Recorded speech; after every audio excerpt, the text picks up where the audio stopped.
Mengelola sakit hati, cara bijak untuk sembuh dan tumbuh. Mengalami sakit hati adalah bagian tak terpisahkan dari hidup. Setiap orang pasti pernah merasakannya, baik dalam bentuk kehilangan, dikhianati, atau kekecewaan lainnya. Namun, bagaimana kita menghadapi rasa sakit hati ini yang membedakan antara sekadar bertahan hidup atau berkembang menjadi pribadi yang lebih kuat dan bijaksana? Berikut ini adalah beberapa cara bijak untuk mengelola sakit hati, yang tidak hanya membantu kita sembuh, tetapi juga tumbuh menjadi pribadi yang lebih tangguh. Terima emosi yang muncul. Langkah pertama dalam mengelola sakit hati adalah menerima perasaan tersebut apa adanya. Tidak perlu menyangkal rasa sakit, sedih, atau marah, karena emosi ini adalah bagian dari proses penyembuhan. Mengakui perasaan akan membantu kita memahami penyebab luka lebih dalam, sehingga kita bisa belajar dan menanggapi dengan lebih bijak di masa mendatang. Berikan ruang untuk diri sendiri. Memberikan ruang untuk diri sendiri berarti membiarkan diri kita memproses rasa sakit itu dengan tenang. Jauhkan diri dari distraksi dan hiruk-pikuk kehidupan sejenak. Waktu untuk merenung dan menerima diri sangat penting agar kita bisa pulih dari dalam. Lakukan kegiatan yang menenangkan, seperti membaca, mendengarkan musik, atau berjalan-jalan di alam. Alihkan fokus pada hal-hal positif. Sakit hati bisa membuat kita terjebak dalam pemikiran negatif. Sebagai gantinya, cobalah mengalihkan fokus pada hal-hal yang memberikan rasa syukur.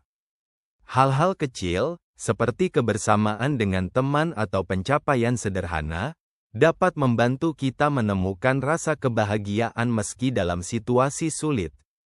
Mengapresiasi hal-hal positif membantu kita menyadari bahwa hidup terus berjalan dan masih banyak yang bisa disyukuri. Pelajari apa yang bisa diambil dari pengalaman. Setiap rasa sakit memiliki pelajaran berharga. Pikirkanlah apa yang bisa dipelajari dari kejadian tersebut.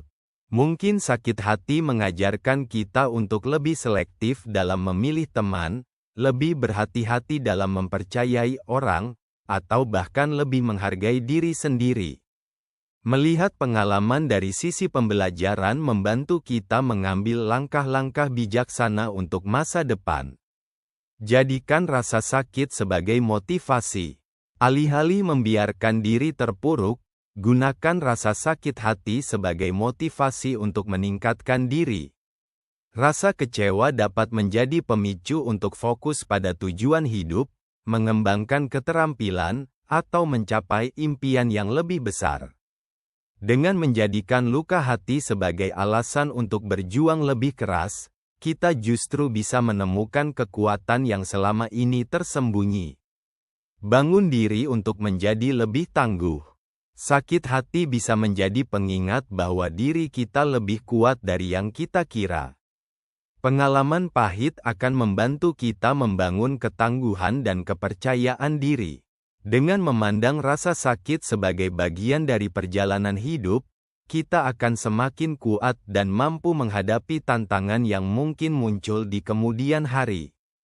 Maafkan dan lepaskan. Memaafkan tidak selalu berarti melupakan atau membiarkan orang lain mengulangi kesalahannya, tetapi lebih kepada memberikan kedamaian bagi diri sendiri.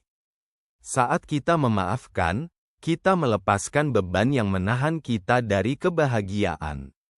Memaafkan adalah langkah penting untuk melepaskan diri dari luka dan membuka diri untuk pengalaman positif. Mengelola sakit hati dengan bijak adalah langkah menuju pertumbuhan diri yang lebih baik. Dengan menerima, merenung, dan belajar dari setiap rasa sakit, kita bisa keluar dari masa sulit ini sebagai pribadi yang lebih kuat dan lebih bijaksana. Dalam proses ini, kita belajar bahwa hidup adalah tentang memahami, melepaskan, dan terus melangkah dengan optimisme.